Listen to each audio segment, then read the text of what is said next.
चलिए हम लोग आधुनिक भारत को समझ रहे हैं क्वेश्चन आंसर के आधार पर। आज उसका अगला सीरीज है। आज भी क्वेश्चन के आधार पर समझते हैं आधुनिक भारत के।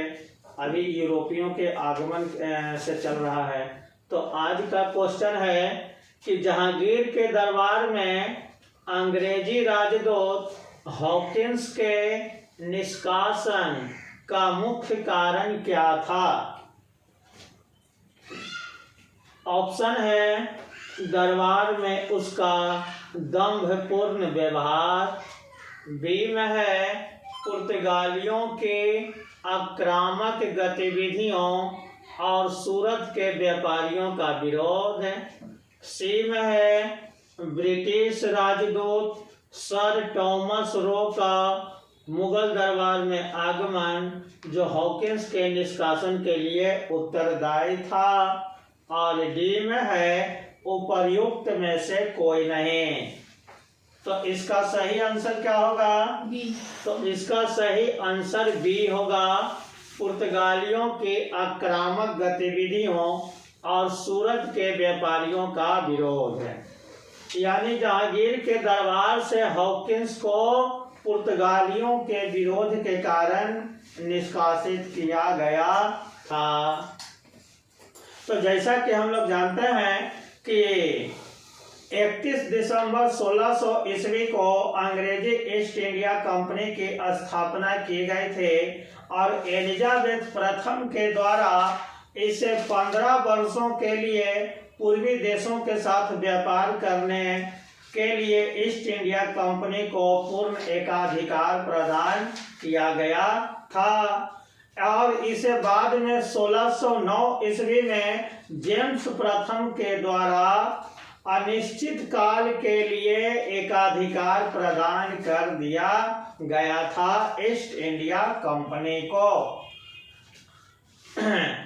इसके बाद ईस्ट इंडिया कंपनी की देखरेख के लिए 24 सदस्यों की एक समिति बनाई गई थी जो बाद में इसे कोर्ट ऑफ डायरेक्टर कहा गया है ना। इसके बाद क्या हुआ कि भारत में व्यापार के लिए 1608 ईस्वी में कैप्टन हॉकिंस को जेम्स प्रथम का राजदूत बनाकर और हेक्टर नामक जहाज से वह भारत आया था और 1609 ईस्वी में जहांगीर के दरबार में उपस्थित हुआ था, है ना। इसके बाद हॉकिंस जहांगीर से कहा कि हमें गुजरात के सूरत में फैक्ट्री लगाने की अनुमति दी जाए। जहांगीर के द्वारा शुरू में अनुमति दे दी गई थी, लेकिन पुर्तगालियों के विरोध के कारण अनुमति को रद्द कर दिया गया। तो पुर्तगालियों के दबाव में जहांगीर जो है हॉकिंस को सूरत में फैक्ट्री स्थापित नहीं करने दिया, लेकिन बाद में हॉकिंस को अपने दरबार में 400 का मनसबदार इसको बनाया था। किसको? कैप्टन हॉकिंस को। हॉकिंस से अनेक भाषाओं का जानकार था। ये तुर्की भाषा भी बोलता था, फारसी भाषा भी बोलता था। इसीलिए जेम्स प्रथम जो है कैप्टन हॉकिंस को भारत भेजा था ताकि जहांगीर से उसकी भाषा में बात कर सके, है ना। तो पुर्तगाली लोग हमेशा अंग्रेजों पर दबाव डाल रहे थे कि ये लोग यहाँ कंपनी स्थापित ना कर सके, लेकिन 1611 ईस्वी में एक कैप्टन मिडल्टन था। वो क्या किया? स्वाली के युद्ध में 1611 में कौन सा युद्ध हुआ था? स्वाली का युद्ध हुआ था और उस युद्ध में अंग्रेजों के द्वारा पुर्तगालियों को पराजित किया गया था।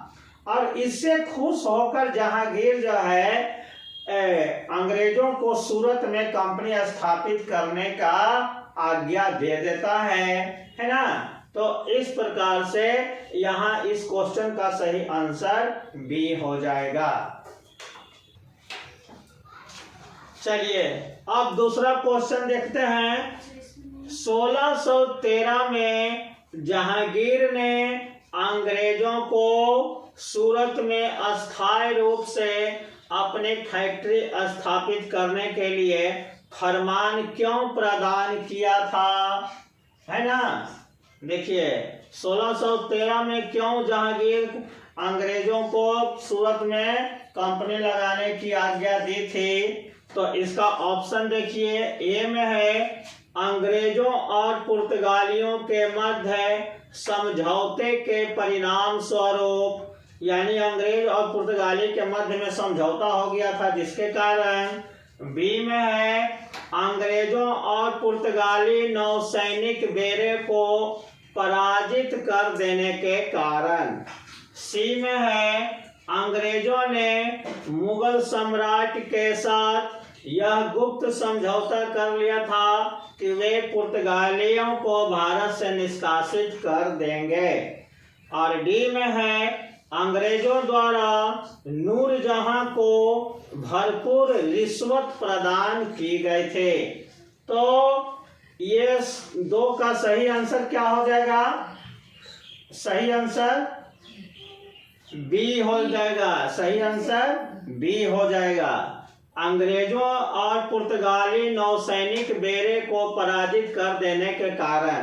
अभी बताए ना कि 1611 ईस्वी में स्वाली का युद्ध हुआ था। स्वाली कहाँ है? सूरत के बगल में एक जगह है जहां अंग्रेज का एक कैप्टन था, कैप्टन मिडल्टन, है ना। और पुर्तगालियों के बीच युद्ध हुआ था जिसमें अंग्रेजों ने पुर्तगालियों को पराजित कर दिया। अब पुर्तगाली को पराजित कर दिया तो जहांगीर इससे बहुत खुश हुआ। जहांगीर भी पुर्तगालियों से काफी परेशान था, है ना, और उसके दबाव में रहता था। शुरू में अंग्रेजों को सूरत में फैक्ट्री नहीं लगाने देने का कारण यही था कि पुर्तगाली लोग जहांगीर पर दबाव डाला था। लेकिन जब स्वाली के युद्ध में अंग्रेजों के द्वारा पुर्तगालियों को पराजित कर दिया जाता है, तब जहांगीर अब खुश होता है।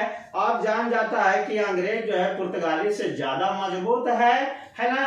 और इससे खुश होकर उसको 1613 ईस्वी में सूरत में फैक्ट्री लगाने की परमिशन दे देता है ना। लेकिन इससे पहले 1611 में पहला फैक्ट्री मसूलीपट्टनम में स्थापित कर देता है अंग्रेजों के द्वारा। तो इसका सही आंसर क्या हो जाएगा? बी वाला हो जाएगा। सही आंसर बी होगा, है ना। चलिए तो ये पूरा समझ में आ गया कि नहीं?